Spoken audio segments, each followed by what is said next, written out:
Hello, I'm Ericka Patillo. Have you ever done a Google image search for professor or doctor and wondered why the first images you saw were of white males? What about a search for beautiful?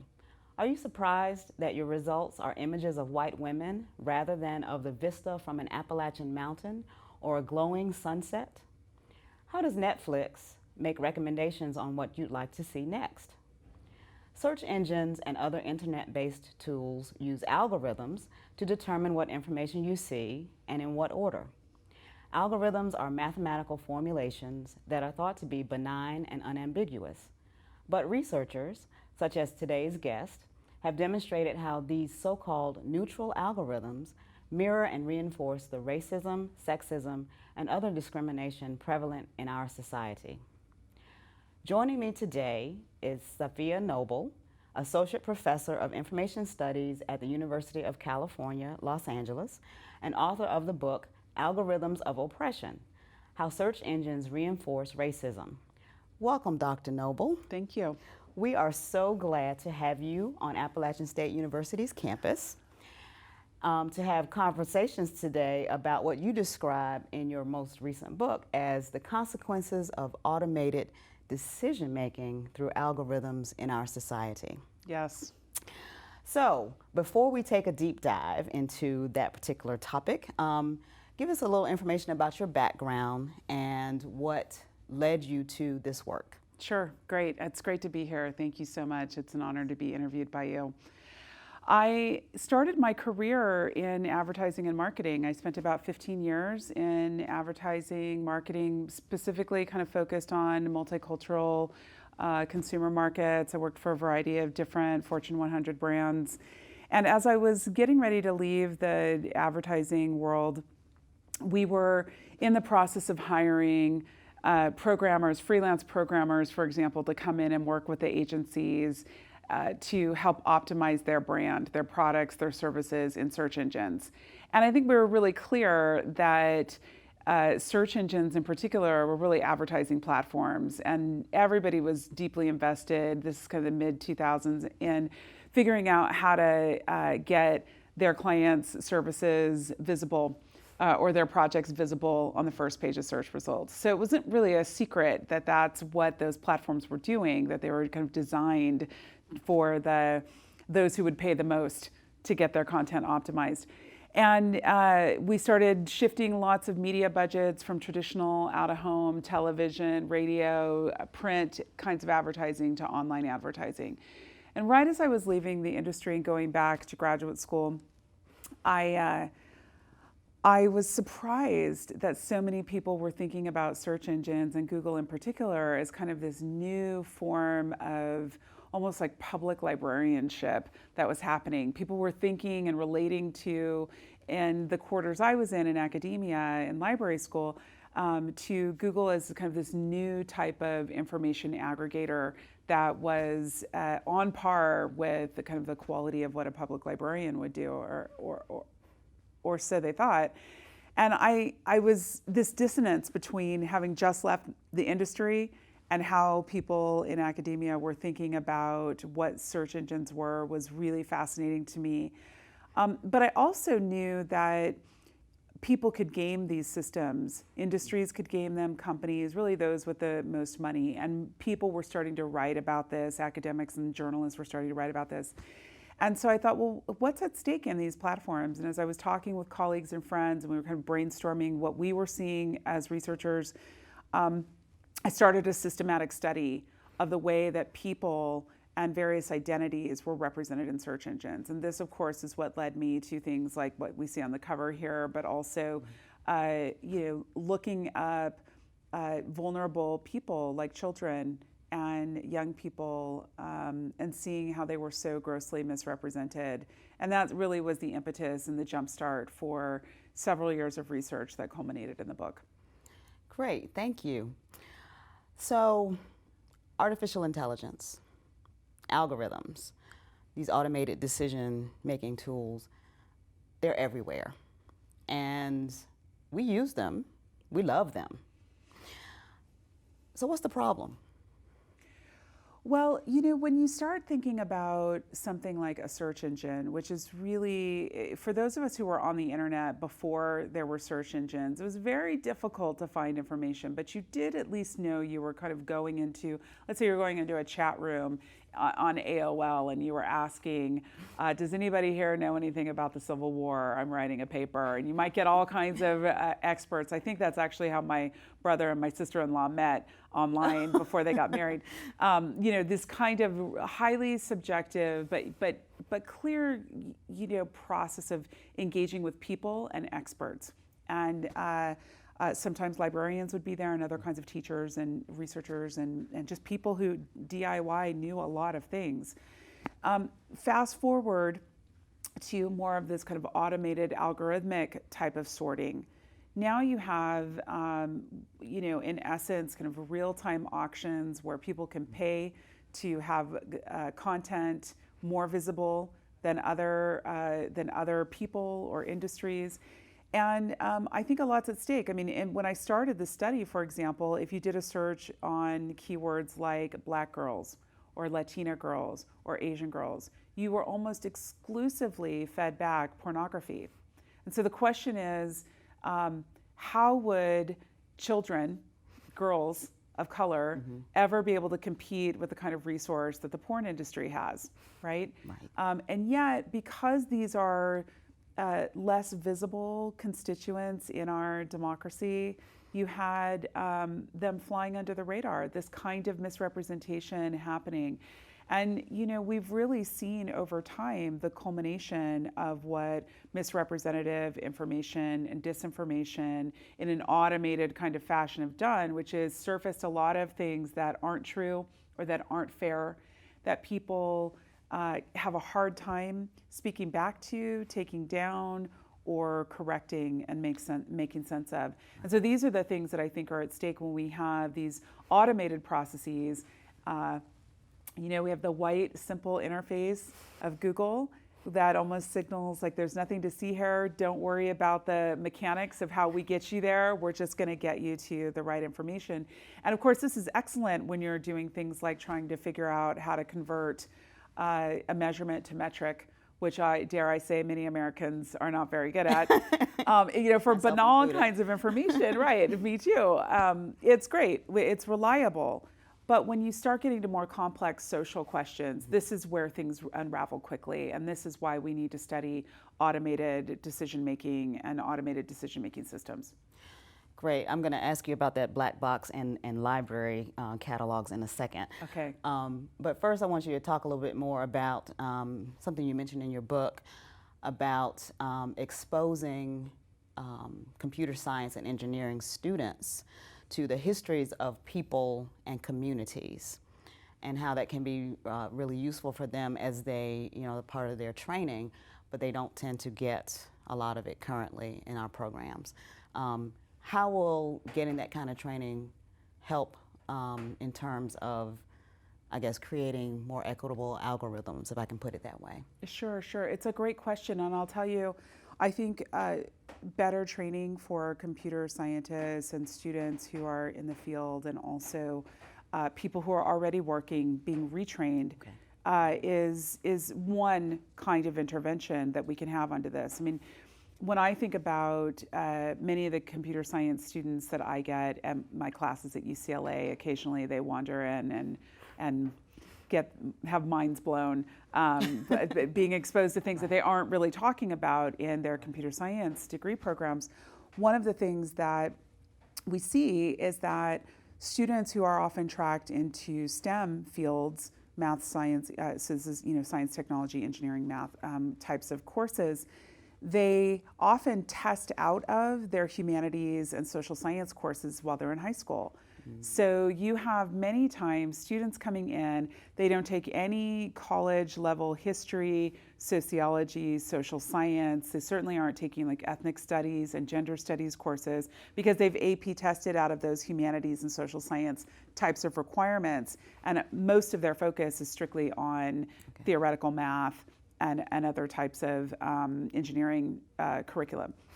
So this becomes a really big challenge that you have engineers with a 4-year degree whose last humanities course was in the maybe 11th or 12th grade. That's a place where we certainly need to shore things up. And we are seeing a little bit of movement now.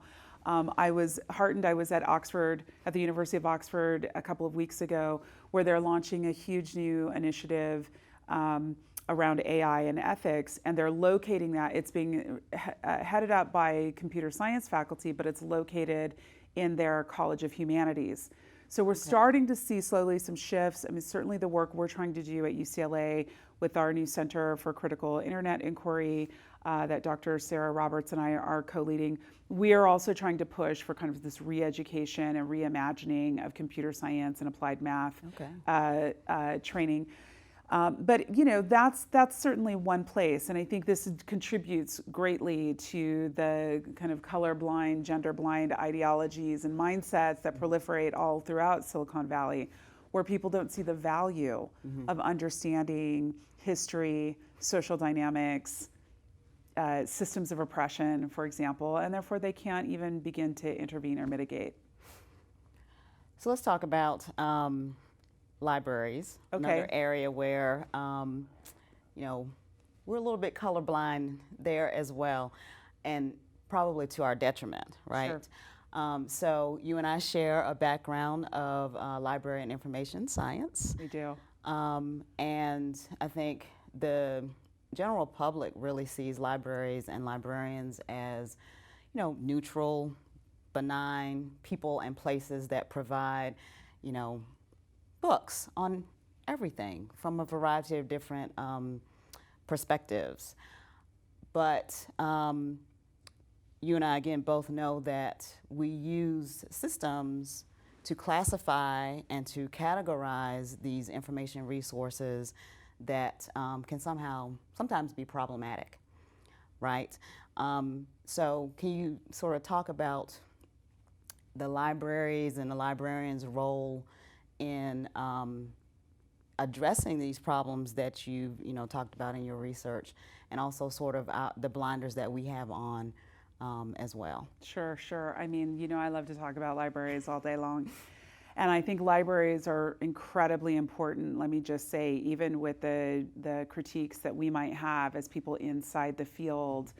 I'll tell you that one of the things I often tell policymakers as they're thinking about things like regulating big technology companies and really trying to deal with their role in undermining democracy in society, I often tell them, you know, you can't regulate big tech and simultaneously defund every democratic public institution that serves as a very important knowledge and information counterweight to things like social media, you know, Facebook, or to YouTube and such.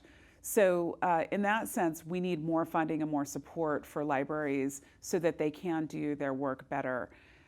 You know, libraries, of course, have been fraught with the myriad problems that we have in our society. If we just look at the United States, for example, you know, libraries have often worked as kind of early colonial projects, assimilation projects. You know, they're implicated in you know, displacement of indigenous peoples. They're implicated in the lockout of other kinds of knowledge, African knowledge systems, Black American knowledge systems, you know, the knowledge of people of color and of immigrants, and have, you know, played their part with challenge, quite frankly, with many challenges of kind of a monocultural point of view.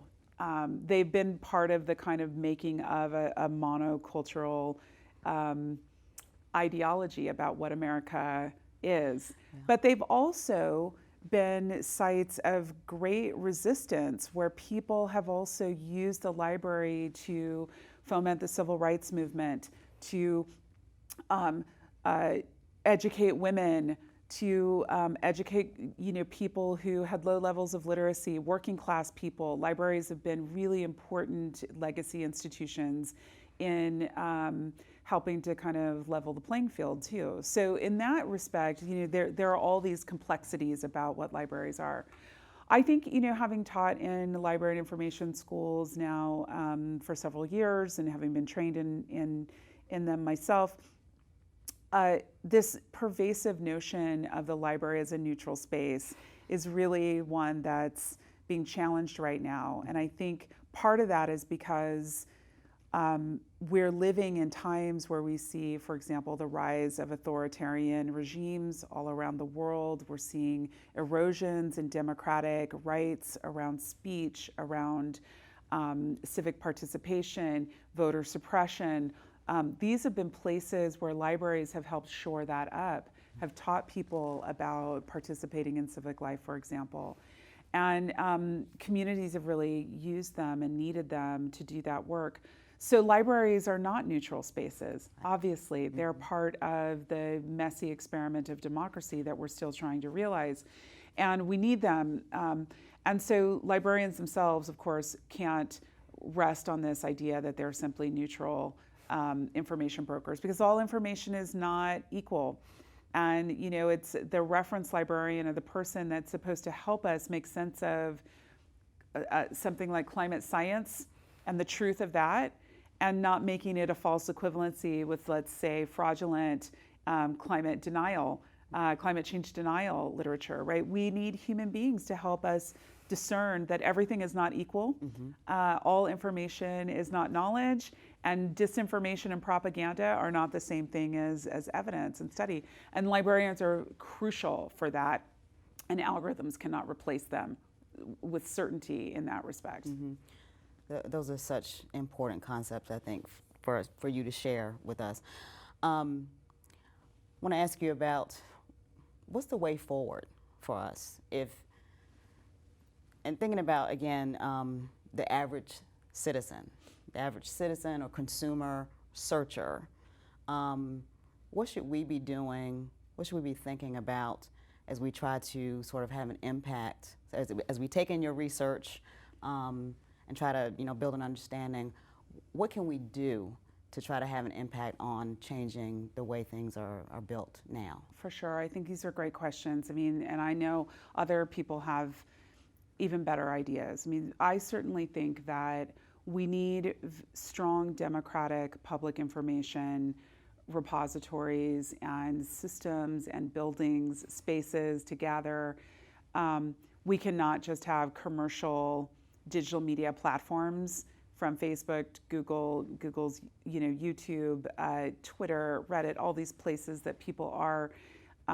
We have to have a counterweight to that, and we need to invest in that. And of course, that requires taxpayer investment and use and participation in those institutions. They're really an important part, because when we think about learning happens iteratively, and this is why the classroom, for example, is so important, or libraries or book clubs or all the things we have, because we get to talk and dialogue, and that's very important. And we don't necessarily have that same level of high touch and engagement on the internet.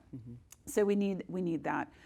We need very literate policymakers, and we need people running for office with a high level of kind of critical digital literacy that can help legislate and protect vulnerable populations, again, from harm. I mean, one of the things that people, I think, really don't understand is that every time we're engaging online, purposefully or even with just kind of your phone in your pocket, tracking where you move throughout the town, these are building predictive analytics about us.